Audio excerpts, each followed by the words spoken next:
Hola, ¿qué tal amigos? Buenas noches y bienvenidos a Ravnica, Ciudad de Obesos.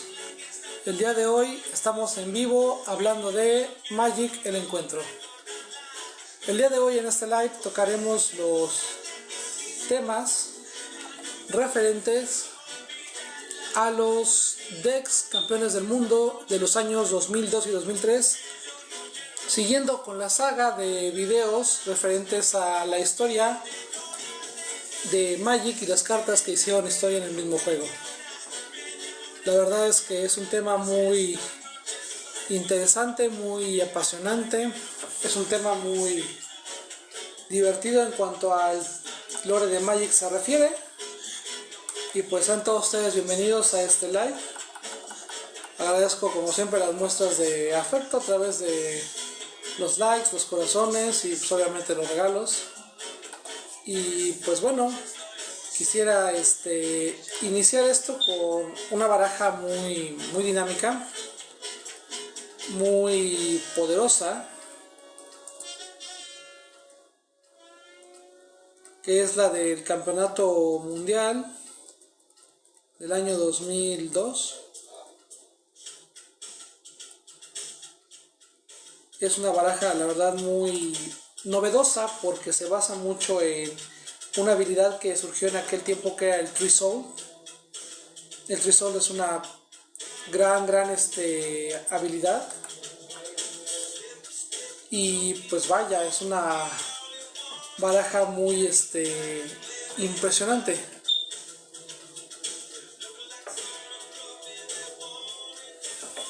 Y pues vaya, es una baraja dinámica, movida, de gran poderío, y sobre todo pues muy ágil la baraja. Y pues bueno, vamos a profundizar poco a poco en la baraja, visualizando poco a poco cada una de las cartas que la componen.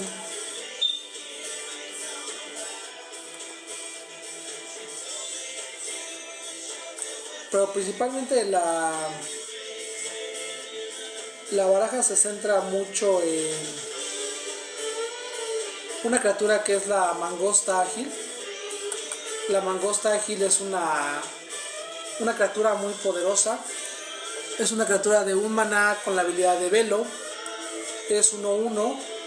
La habilidad de Velo le hacía que fuera muy difícil de manejar la carta, porque era muy dinámica, muy movida, ya que cuando tenías Tree Soul, o sea, tenías 7 cartas o más en tu cementerio, la Mangosta Ágil ganaba +2/+2, lo cual hacía pues una carta muy poderosa, muy ofensiva. Era una carta que de turno 1 llegaba a juego y siendo una 1/1 era básicamente intocable, porque la habilidad de Velo le impide ser objetivo de hechizos o habilidades tanto tuyas como de tus oponentes. Entonces hacía una carta muy sólida, muy firme, muy destacada. Y vaya, fue la novedad en la expansión de Juicio, ¿no? La habilidad de Tree Soul en ese bloque. Esta baraja de Rafael Levy tenía una gran cantidad de criaturas y de cartas que hacían cringe con esa mismo temática, ¿no? Otra carta que pues también era una criatura valiosa del mazo, que era una carta de coste 2, un incoloro, un verde, una 2/1, era el Sirion Scout. Este era un centauro que tenía también Tree Soul. El Tree Soul de él le daba +2/+2, para volver una 4/3, y tenía la habilidad de alcance. Podía bloquear criaturas voladoras como si tuviera la habilidad de volar, lo cual hacía pues excelente a nivel defensivo y te permitía a ti poder manejar mejor el tema del bloqueo con las cartas voladoras. Y era una carta pues bastante sólida para el mazo, bastante potente para el deck mismo. Otra carta que también era muy valiosa en este deck, que era verde azul, de criaturas verdes de buen poder, de buena dinámica, era el Wherever, que era un oso druida. Por 2 bajaba, era una 2-2 que tú la tapeabas, te generaba un verde, y tenía naturalmente la habilidad de Tree Soul, la cual le permitía tener un +3/+3, o sea, volvió una 4-4. Al tener una habilidad de tapeo para generar maná, el oso podía bloquear, girarse, agregar maná y mantener tu juego pues movido, dinámico en ese aspecto, y te aceleraba. Era muy importante que el oso te aceleraba, porque te ayudaba a ir bajando cosas más interesantes en el mazo. Ahorita veremos cuáles son las más importantes del deck. Esas criaturas eran como que la base sobre la cual sentaba otra gran criatura, que era el Wild Mogel. El Wild Mogel era un perrito, literal un perro, de un maná incoloro, uno verde, una 2-2, que tú descartabas una carta en el momento que quisieras, sin ninguna condicionante de tapeo o de pago de ningún tipo. Tú descartabas una carta y el Wild Mogel ganaba +1/+1 y era del color que tú eligieras. A veces había decks que te jugaban la famosa protección, que tenían protección contra verde. Entonces tú descartabas una carta para alimentar tu habilidad de Tree Soul, que esa es la principal misión del perro en el deck, del Wild Mogel. Pero pues eludías esa protección y a lo mejor el Wild Mogel podía pegar de A3, de A4, de A5, de A6, conforme tú requirieras, ¿no? O sea, ahora sí que el límite era tu imaginación misma en cuanto a esto se refiere. Y pues vaya, el Wild Mogel le daba mucho movimiento y mucho dinamismo al mazo. Era el alma central del deck junto con la mangosta ágil. Y se basaba mucho el deck en descartar a cementerio 2 encarnaciones, 2 criaturas tipo encarnación. Una era Wonder, la otra era Genesis, después salió Brawl. Pero Wonder era una carta que tú descartabas, una criatura voladora, 3 manás incoloros, 1 verde. Y esta carta, cuando estaba en cementerio, le daba la habilidad de volar a las criaturas que tú controlabas, siempre y cuando tú controlabas una isla.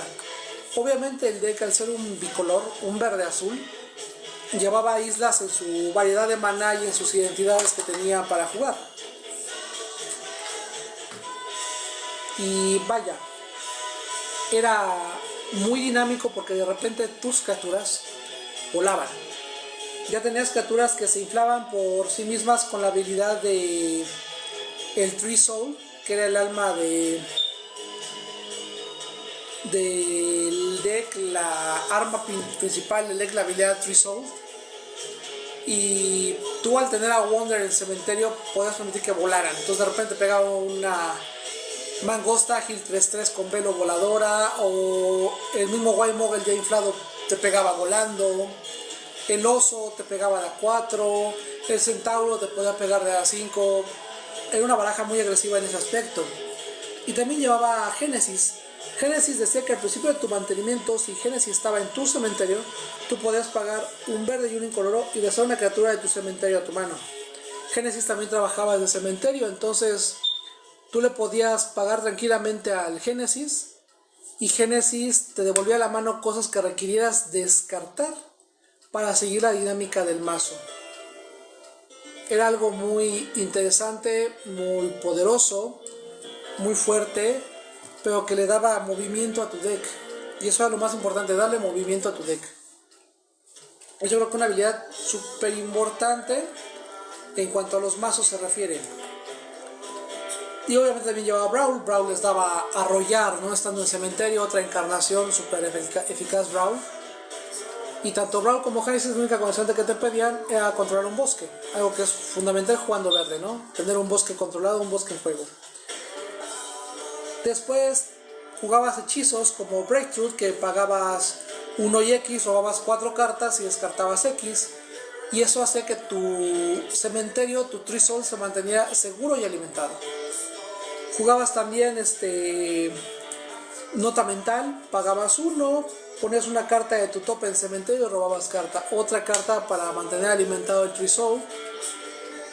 Obviamente llevabas una carta que era pues alquimia perdida, tú pagabas 1, robabas, descartabas. Súper movida, súper dinámica la cuestión de los spells. Llevaba también otro hechizo que era el camino de los gusanos, Road to the Worms. Era un sorcery que te permitía crear una bestia gusano por 6 manas incoloro y un incoloro. Pero lo interesante del hechizo era que tenía flashback, y en aquella época los flashbacks eran más baratos que los hechizos. El flashback te costaba nada más 4. Entonces esa carta nunca la jugabas de mano, siempre la jugabas con el coste de flashback desde el cementerio y haces un 2x1. Mantenías alimentado tu Tree Soul y tenías algo que podías jugar desde el cementerio con la habilidad de flashback. Entonces de repente ponías un token de gusano 6/6 arroya por 4 manas. Era poderosísimo, era dinámico, era increíblemente eficaz en su tiempo, era un deck la verdad muy sólido. Y a mucha gente le causó en su momento risa o gracia que el mazo llevaba un hechizo blanco de Mind Deck, que era Road to Revelation. Road to Revelation por un blanco destruye encantamiento, pero tenía flashback de 1 verde. Entonces esa carta jamás la jugabas de mano. Tú la descartabas con el Mogel o con alguno de los instantáneos azules y la jugabas cementerio pagando 1 verde. ¡Pum! Cantrip, ¡fum! Vuela un encantamiento sin ningún tema. Una carta muy eficaz, muy graciosa, muy eficiente. El deck también tenía su draw.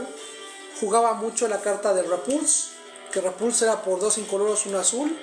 Le haces boomerang a una criatura, de quien sea, puede ser de un oponente, y tú robas una carta. Pase lo que pase, tú robas tu carta, ¿no? Era muy eficaz el Repulse para robar.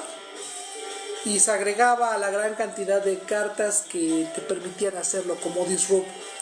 Disrupt le hacía counter a un instant on sorcery por 1 azul y tú robabas carta, otro draw.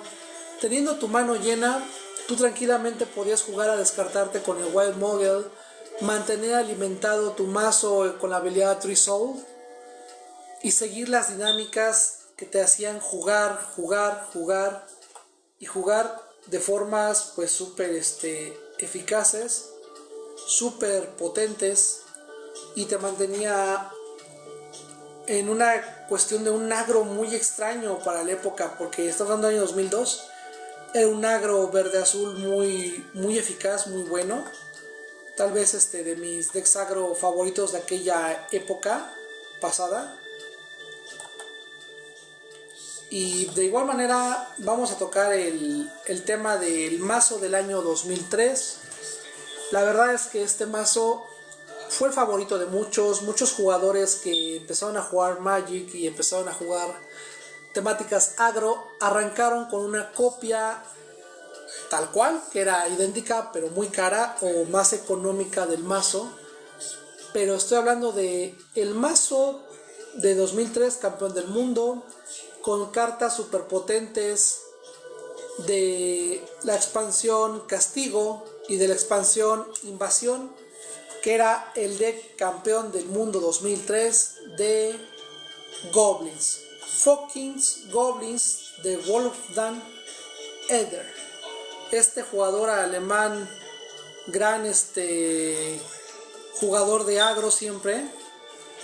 Él llevó a su máximo potencial a los Goblins, aprovechando que fue una de las tribus que salió en este bloque de expansión Castigo y Odisea, el cual pues era una batalla constante entre Goblins y Elfos, ¿no? Y él demostró que los Goblins tenían muchísimo más poder agresivo para jugar de forma dinámica. El deck llevaba al Goblin Great Pillar. El Goblin Great Pillar tiene una habilidad que era provocar. Debía de ser sí o sí bloqueado. Era una 1/1. Y cuando este Goblin moría, le hacía un punto de daño a criatura o jugador. Llevaba otro Goblin que era el Goblin Slender, que tú podías sacrificar cualquier criatura y darle +1/+1 al Slender. Entonces, muchas veces bajabas al Goblin con provocar, atacabas, no lo bloqueaban por miedo al daño, pero bajabas tú al Slender, sacrificabas al Goblin con provocar, hacías un punto de daño y de repente el Slender, ¡pum!, te cacheteaba a la 2. O te pegaban juntos, bloqueabas a uno y sacrificabas al Goblin con provocar, que debía ser bloqueado sí o sí, y le dabas el ponche de +1 al Slender. Una estrategia muy sencilla pero muy eficaz, la verdad. También llevaba al Goblin Last Master. Este era un Goblin que tenía la habilidad de Morph. Podías bajarlo por un maná rojo haciendo un 1-1, o morfearlo pagándole 5 lobos, bajándola como una 2-2, y cuando se desmorfeaba te generaba 2 manás, un incoloro y un rojo. Una carta poderosísima, súper hábil, súper veloz. La verdad es que una carta así bastante eficaz, muy agradable de jugar, muy agradable de ver. Una criatura muy dinámica y potente, que pues vaya, daba bastante sentido al juego para sostener una aceleración que era fundamental.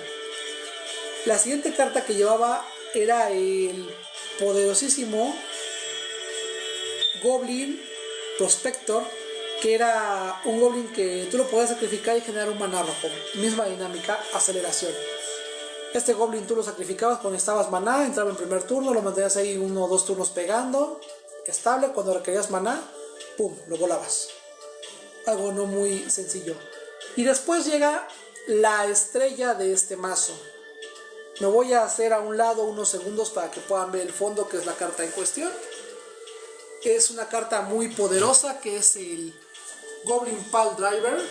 El Goblin Piledriver es una joya, una carta muy valorada sobre todo por los jugadores de agro enemigos de control, porque el Goblin Piledriver es un Goblin de un maná incoloro, uno rojo, una 1-2. Nada extraordinario aparentemente. Sin embargo, el Goblin Piledriver tenía protección contra el color azul, valiosísimo. Y el Goblin Piledriver ganaba 2 puntos de ataque, ahora sí que ganaba un +2/+0 por cada otro Goblin que atacara junto con él. Al no ser una carta legendaria, muchas veces te encontrabas que tenías en campo a 2, 3, 4 Goblins Piledrivers. Y la verdad es que esta joya de la expansión Castigo, reimpresa inmediatamente para Invasión, que es la expansión que estamos analizando ahorita junto con Castigo, pues la hacía una carta increíblemente poderosa, increíblemente dinámica, muy agresiva. La estrella del mazo sin lugar a duda. Tenía al Spox Mode, que era un Goblin que era por un mana incoloro y uno rojo, una 1-1, y tú lo podías girar y decir X puntos de daño a X número de objetivos igual al número de Goblins en juego. Era una carta bestial.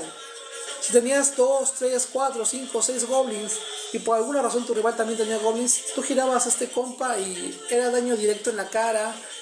Pues se volvía un matabichos de campo brutal, porque hacía puntos de daño igual a la cantidad de Goblins en juego. Algo muy importante de esta época del juego, que ya puedo considerar antigua porque fue hace 23 años, es que en aquel tiempo los hechizos o las habilidades decían en juego, no bajo tu control, no tenías al limitante, eran más obscenas las cartas, eran más globalizadas, y vaya, era brutal Teníamos también al Gunpowder Incinerator, que era otro Goblin muy eficaz, muy importante, pero sobre todo muy violento. Era un Goblin de 2 incoloros, uno rojo, era 2-1. Tenía la habilidad de ciclo, tú podías pagar su mismo coste de mana para descartarlo y robar una carta si le querías robar. Pero este cuate tenía la habilidad de que tú podías hacer que cuando él muriera, hacía X puntos de daño a cualquier objetivo donde X era la cantidad de Goblins en juego. Otra joya de carta.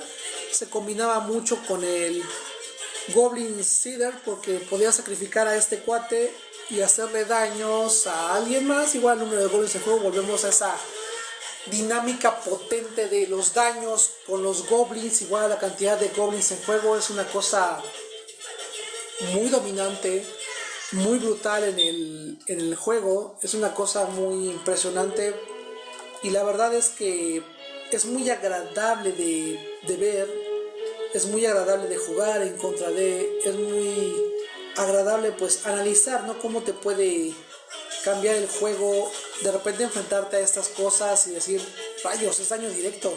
Ni siquiera me tengo que preocupar de bloquearlo, sino de que no me hagan daño directo. También llevaba al Goblin Slum Plunder. Esa criatura no se destapé en tu fase de enderezar, porque es un Goblin de un maná incoloro y uno rojo, es una 1/1. Y decía que siempre que esta criatura fuera puesta en el cementerio, hacía puntos de daño igual a cantidad de goblins en cementerio. Otro daño directo, otra habilidad de sacrificio que se combinaba, y lo podías girar para hacer un punto de daño a la criatura o jugador objetivo. Otro daño directo. Una vez más, pues veíamos esta violencia, esta agresividad que siempre ha caracterizado a los goblins y que han amado a tantos jugadores. Naturalmente el mazo llevaba 4 copias de un goblin muy fuerte, muy poderoso, muy destacado, que era el jefe de guerra goblin, el Goblin War Chief. El Goblin War Chief era una carta impresionantemente brutal porque en aquella época nació un War Chief para cada una de las 5 tribus que representaban a los colores del juego. Estaba el War Chief Elfo, el War Chief Goblin, el War Chief Soldado, el War Chief Tritón y el War Chief Zombie. Pero para mí, el mejor de todos, por mucho tiempo, junto con el Elfo, siempre fue el Goblin. El War Chief Goblin era una criatura impresionante, brutal. ¿Por qué? Porque a pesar de que era coste 3, que pedía un incoloro y 2 de identidad rojo, te daba aceleración. ¿Cómo? Si un Goblin de 3 es un Goblin lento. Era un Goblin 2/2 que le daba +1/+1 a los Goblins. Y los Goblins te costaban un maná menos y tenían la habilidad de prisa. Los Goblins entraban atacando, los Goblins te costaban un maná incoloro menos. Te daba un nivel de aceleración brutal, fuerte, realmente muy agresivo, muy veloz, muy violento, increíblemente potente como carta. También estaba el Sledgehammer Commander. Esta carta cuando entraba a juego entraba con 2 tokens de Goblin 1/1. Era un Goblin 2/2 por 5 manás. Y podría sacrificarlo y hacerle 2 puntos de daño a la criatura o jugador objetivo. A lo mejor no era una carta tan impresionante, pero te ponía 2 goblins junto con él. Entonces tu ejército, tu población de goblins crecía y los efectos de los goblins de sacrificio, daño, igual a cantidad de goblins, se potenciaban mucho. Esa era realmente la intención de llevar 4 copias en tu baraja de esta poderosa carta. Y este deck era chistoso, porque se reforzaba mucho en los instantáneos y sorceries negros para mantener el control de la mesa. Llevaba Smoker, que era un matacriaturas de un maná incoloro, un negro. Y decía que era la criatura objetivo con coste de maná de 3 o menos y no podía ser regenerada. Esto era súper eficaz, porque te deshacías de aquellas cosas pequeñas y rápidas de tu oponente que te estaban causando a ti daños. Pero en caso de emergencia, en caso de necesidad, tú podías, quitarte de encima algo que te dañara, algo que te afectara, algo que te diera esa competencia en la mesa que tú no necesitabas. O tú mismo, pues, matar alguna criatura que tú necesitas tener muerta para hacer algún efecto o habilidad. Entonces también llevábamos una habilidad que era Pharaoh's Bidding, o la bendición del faraón, que cada jugador escogía un tipo de criatura y regresaba todas las criaturas de ese tipo de cementerio a juego. Obviamente pues tú elegías Goblin, entonces te reanimaba a todos los Goblins de un jalón.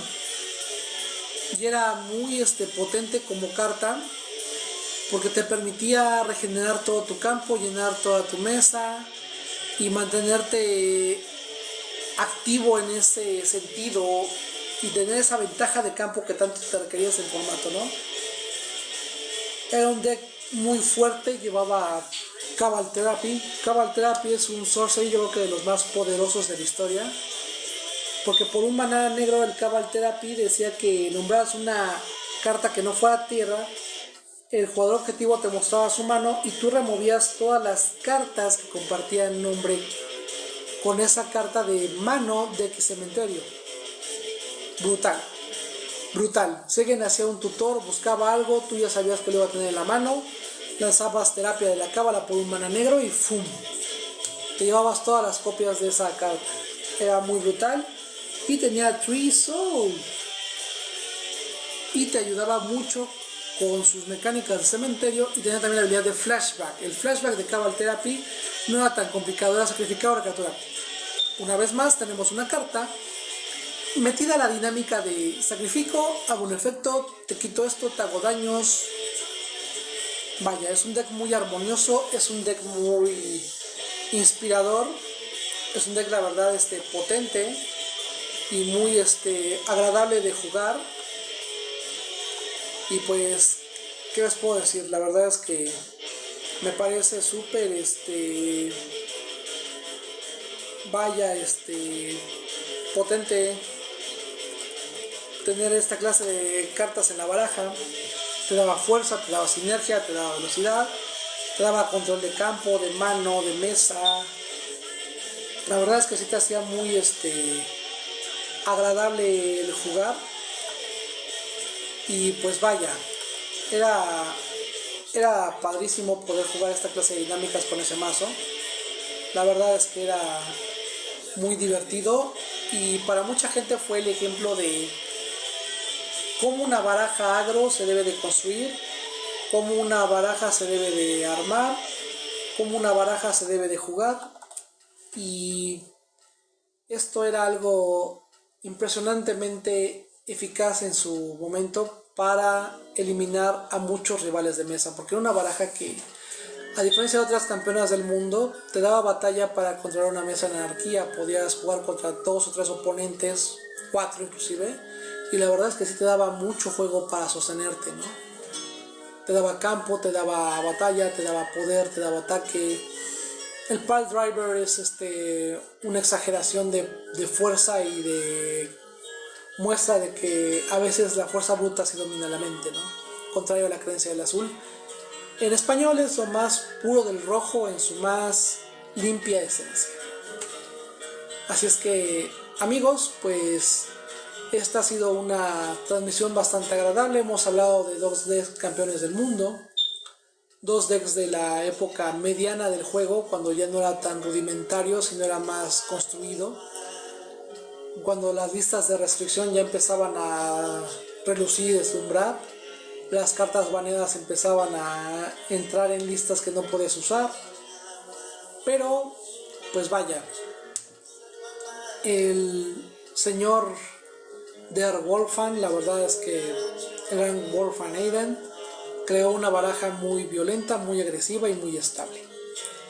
Mucho tiempo jugué en contra de esta baraja porque estuvo muy de moda. La verdad es que sí se puede controlar, pero llevando ciertas cosas específicas para mantenerlo a raya. En lo particular, mi solución personal fue siempre jugar cosas como elfos. Los elfos le daban más campo, te hacían ganar más vidas de las que los goblins te podían quitar, y llegar al punto en el que tú por handicap le dabas la vuelta a los goblins, porque lamentablemente el rojo tiene el defecto de que muy pronto se le acaba el gas. Entonces ellos no pueden tener una partida contra un deck que tenga más de 20 vidas en el juego, y pues jugando con elfos puedes tener 200, 300, 700 vidas, más de 1000 sin ningún problema, créanmelo, y se sale mucho de control. Igual en cantidad de tokens se sale mucho de control el jugar elfos. Entonces es bastante brutal, bastante fuerte, muy potente todo este tipo de dinámicas que ha tenido. Y bueno, si tienen alguna duda, alguna pregunta, la pueden poner en el chat, con gusto la responderé.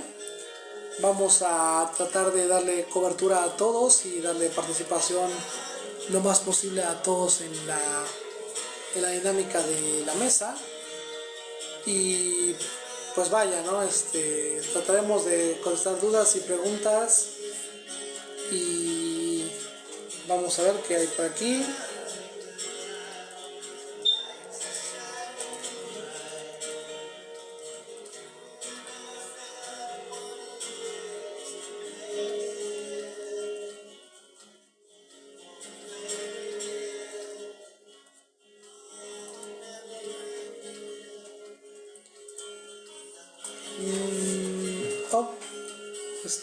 Aquí hay una pregunta de Betiux.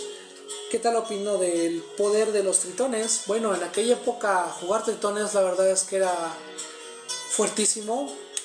Era increíblemente poderoso las barajas de tritones, sobre todo me acuerdo mucho la baraja de Lord of Atlantis que todavía se jugaba en aquella época, que era el War Chief anterior al War Chief, pero no tenía esa denominación de War Chief, era una criatura tipo Lord, que después cuando fueron reorganizadas las clasificaciones de criaturas se le metió en categoría Triton, porque pues bueno, tenía aspecto de Tritón, o sea que se veía como Tritón, tenía habilidades de Tritón, dibujo de Tritón, era Tritón. Entonces, vaya, era una carta muy agradable de llevar, pero muy difícil de ir en contra de ella. Porque Lord of Atlantis le daba +1/+1 a los tritones, bajaba por 2 azules, era una 2/2, era muy fuerte la verdad. Y el War Chief Tritón, que bajaba por un incoloro, 2 azules, también era una 2/2, también le daba +1/+1 a los tritones, pero te permitía jugarlos por -1 de coste, igual que el Goblin War Chief. Entonces era bastante complicado enfrentarte a esas dos cartas juntas, porque ya te bombeaban el campo a +2, entonces los tokens 1/1 ya eran de repente 3/3, algunos tritones daban la habilidad de volar, otros de cruzar islas. Se jugaban mucho los hechizos que por un azul le ponías un contador de inundación a una tierra y la volvías isla, y los tritones normalmente cruzaban islas como una habilidad muy fija. Así como también antes de esta época los goblins cruzaban montañas, ¿no? Nada más que se fue poco a poco desacostumbrando a usar en el juego las habilidades de cruzar o atravesar tierras, porque perdieron gusto, perdieron estilo para muchos, perdieron sentido inclusive para otros, porque no era necesario tanto para el juego que tuvieran esa clase de habilidades. Y sin embargo, pues vaya, ayudaban mucho al juego. En aquella época me acuerdo mucho de los decks de caballeros, que eran pues con el War Chief soldado complementaban a soldados, entonces tenías caballeros que ponían soldados. Los soldados tenían habilidades como pegar primero, o vigilancia, o protección contra negro. El War Chief soldado les daba +1/+2, les daba resistencia bastante amplia. Los soldados aguantaban mucho embate. El mismo War Chief era 2/4, no lo podías matar tan fácil con un rayo de 3, y como era coste 4 no se le llevaban los hechizos que destruían criatura de coste 3 o menos. Entonces tienes que jugar algo más duro, como un terror o una Doomblade, o algo más potente al War Chief soldado. La verdad es que esa época de barajas tribales de moda, barajas tribales de campeonato mundial, pues la verdad es que era muy bonita esa época del juego. El juego se centraba mucho en decir, bueno, es que a mí me gusta la mitología de tal cosa, yo armo esto, la mitología de aquello, armo el otro. Y pues vaya, yo recuerdo mucho, tenía un amigo que estuvo aquí a Monterrey, mi amigo le decíamos el norteño, él era de allá, y él llegó aquí a Ciudad de México y no sabía una papa, no sabía nada de Magic. Entonces él iba al antiguo Rock Show los sábados a comprar, se quedaba a jugar con la banda, los que jugábamos ahí en el Rock Show, en las jardineras, inclusive nada más poniendo un mantel en el piso para poder jugar, ¿no? Tipo picnic.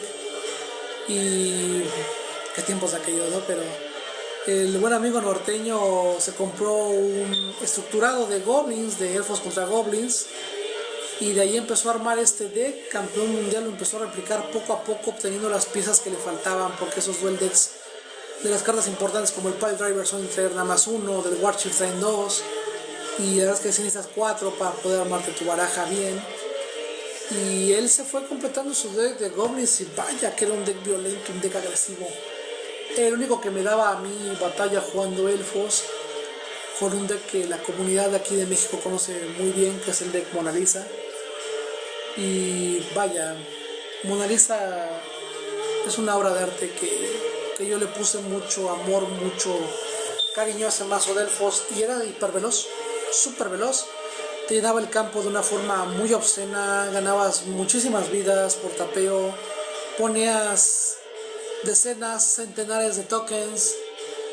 Entonces era una carta muy muy importante para el mazo la Will Wisher, que te recuperaba vidas, o el Archidruida élfico, que te daba maná por cada elfo, o la Priest of Titania, que también te daba maná por cada elfo, pero costaba uno menos, nada más que el Archidruida les daba +1/+1, era el Warchief de los elfos.